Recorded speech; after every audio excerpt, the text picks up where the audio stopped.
Okay, these are 5 earphones that I wouldn't spend my money on. I wasn't going to give a video for any one of them, but together their combined force of blah equals enough to just get over the line to get a video. So this is a video for 5 things that I wouldn't buy myself. First one is the Raptgo Leaf. The Raptgo Hook X is my favorite planar. I think I love it. I love it. I've done videos for it. So this is the same company. If they released a DD and it was tuned decently or had its quirks, I would love to talk about it and what it does well and what it doesn't do well. It doesn't even warrant its own video. It's got a graph that looks like it wasn't dampened correctly. It wasn't really tuned is what I'm saying. It's not directed towards Moondrop fans or fans of the tooth ear with the tight mid bass, which would be the variations, the Zero, the Monarch. There's a big crowd for that. They're not going to like this. Then there's crowd that likes my stuff, which has got a bass that's not so different than that, but definitely not a gain like that, and definitely not upper mids and treble like that. That's intense across the board with Jay-Z or Jimi Hendrix, for example. That's just on my screen. Jay-Z, New York, and also Jimi Hendrix, pretty much anything. Too fatiguing too quickly. Wouldn't recommend that you buy it. If others have said that you should buy it, I disagree with them, and I'll leave it at that. The next set is the BQEYZ Topaz. This is a set that on a graph is okay. It's not bad.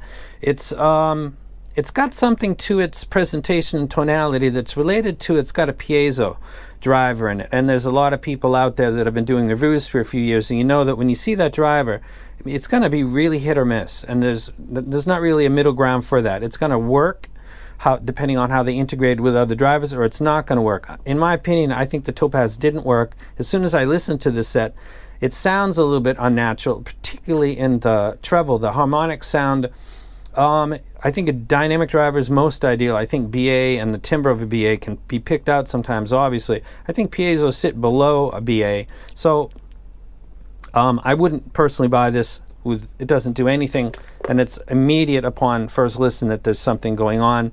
And when you know that it's got that driver in it, you probably correctly assume that that's related to it. So I wouldn't buy the Topaz myself. Next one is going to be the Hodur. This is a tribrid. And if I was going to do tribrid wars, I wouldn't even put this in there. It says it's got 1 BA, 1 DD, 1 EST. I don't know how they do 1 EST because those actually come in pairs. So I don't know if that's incorrect labeling or what, or there's actually a single EST inside here. This is $299. I don't think it sounds really good. Let me see if I can go ahead and pull up the graph on this one. Go ahead and take a look real quick.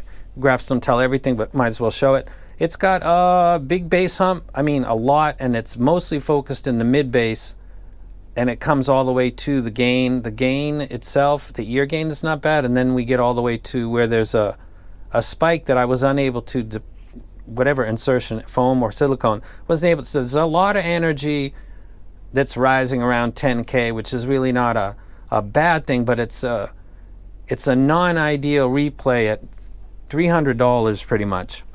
And I personally wouldn't spend $300 on this set. I would take other things that don't need any EQ. When I listen to this, I think I might want to tame something. When I look at the graph, I would think other people would think the same thing. And I'm not going to play with EQ at $300. I'm not going to play with EQ at $20. You guys know I'm not into EQ. If you guys are, that's fine. If another person does a video and says, hey guys, a little EQ, a dongle, or whatever it is, I think you should take pause and back out and leave, because there's so much. You can't have a hobby where they say, oh, they're throwing spaghetti on the wall every week, and then you're going to pick a set that's flawed and then adjust it. Why don't, if there's so much spaghetti on the wall, which there is, why don't you just find the ones that match your preference and get them? Get 2 or 3 of them that do different stuff. Don't EQ stuff. That's being a beta tester for the companies and accepting your beta tester position. I wouldn't recommend anybody do that. Listen carefully to what people say. And if they start talking about EQ, about a thing that you haven't even pulled the trigger on, back away. The next one is a set called Rose Techniques QT9 Mark II. Now this is a set that I almost was going to do a video for. and you can maybe see why.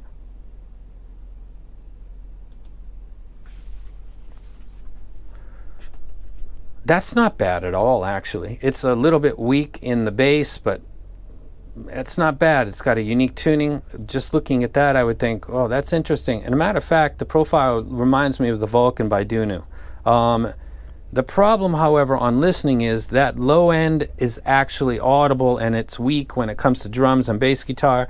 And there is an obvious and audible balanced armature timbre in the treble, which is unfortunate. I don't know what the quality of the drivers that they're using in this are, but they don't sound like they were done well, even though the tuning would indicate otherwise. This is close, but I wouldn't buy it with my own money, and that's what this video is about, because I think it lacks in the low end, and it's got that timbre, and I'm not a fan of that at all. A lot of people aren't. This has that. That's unfortunate. Upgrade the internals, the quality of what's inside this, and lift it up to, I said before, flat bass on a graph is not neutral bass. It is de-emphasized because that's not a natural replay. And everybody that gets the flat bass sets always says it's a little lean, it's a little tight. In the low end, well, then that's not natural, so that's not neutral. That neutral is implying that there's nothing really given and there's nothing taken away. No, neutral is taken away. That's why most companies add just a little bit of something in the low end to give it that natural sound. This would need that, but you could never overcome the balanced armature timbre. I wouldn't wreck that set. The last one, which I just pulled out because it's literally on the right side, I was never going to do anything with this. This is the TA1 Max by TRN. Out of these sets, this would be the set, if I had to pick one to keep, I would pick this one actually. Not this, because it's technically flawed by its internals, and I can't do anything about it, even though the tuning's not that bad. The TRN TA1 Max is a set that actually sounds pretty good. It's bassy.